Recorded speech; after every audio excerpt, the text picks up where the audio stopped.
spoke to somebody in the coaching fraternity right after the game. And they know some people that coach at Oregon.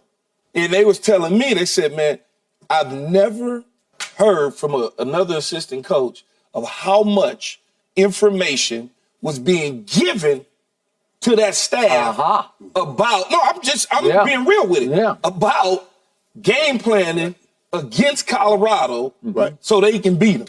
So everybody was stacked. They was stacking. That's the reality of it. I ain't making this up. No. I ain't gonna disclose no names, but y'all know who I'm talking about if you watch it. Let's go.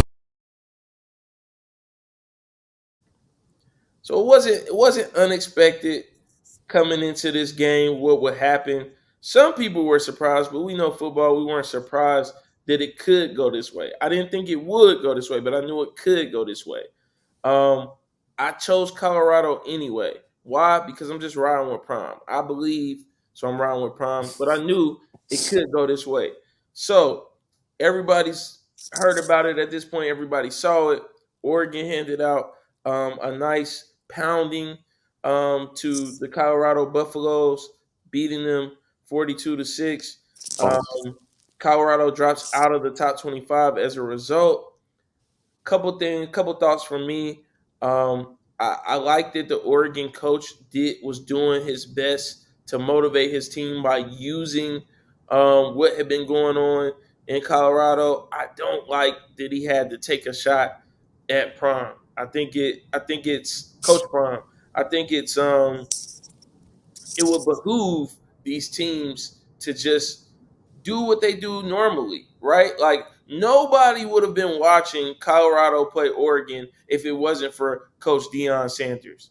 If Coach Deion Sanders does not go to Colorado, that's another game in which Oregon does not play on primetime, and they probably still win in the same fashion. Maybe it's a little worse if Coach Prime isn't bringing his Louis luggage there. But to take a shot to say that they're playing for clicks and that they're playing for wins or whatever the exact quote was, I think is bull. And let's be for real. Colorado's playing to win games. We saw that when they went to TCU and won at TCU, something nobody thought they could do.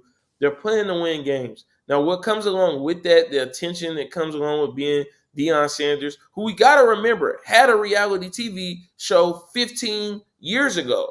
So this is nothing new to him, being in the spotlight and getting the attention. He was on reality TV 15 years ago with his whole entire family.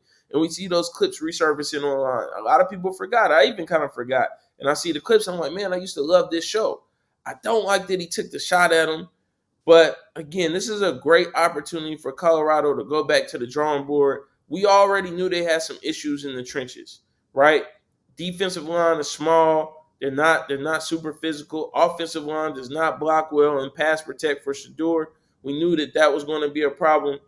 But it doesn't get any easier. USC is coming into Boulder this week with the Heisman Trophy winner Caleb Williams and their terrible defense. So this could get worse before it gets better. I fully expect that Colorado will make some adjustments and they will come out this week to compete with USC. Will they win that game? Probably not. But this game will be a little more competitive than what we saw against Oregon. I think they'll do a little better in this game, and they'll learn coming out of this game as well. They might go into next week at 3-2, but remember, all of you naysayers didn't believe that was even possible. Doug, what are your thoughts? No, I think you hit the nail right on the head for sure. So I don't have too much more to add to what you just stated. I just want the Oregon head coach. I like how he rallied up his troops. I don't mind the shot that he took at Prom because anything to get your players motivated to run through a brick wall and to execute a game plan, do what you need to do that. I like it.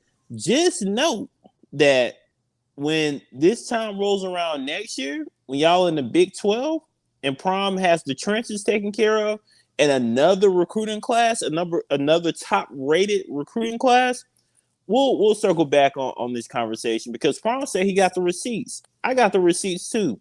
So I already know what's going to go down next season. Also, let's take a look at what happened in 2022 when they traveled all the way, thousands of miles to the East Coast to play Georgia last season. What did that look like?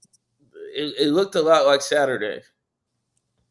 My sentiments exactly. So that's all I wanted to say. Humble yourself. Continue to play good football, Oregon. Oregon, I love your uniform combinations. I think I have like a gazillion different combinations. Those cleats are fire. Oh my god, fire. But yeah, I digress. Yeah, Great showing. Oh, go ahead. No, I would say great showing by Oregon. Colorado got to be more competitive. Looking forward to seeing what you guys can do against USC. And last thing, big shout out to Bo Nix, over 1,000 career completions, I believe it is. Well, he's 30.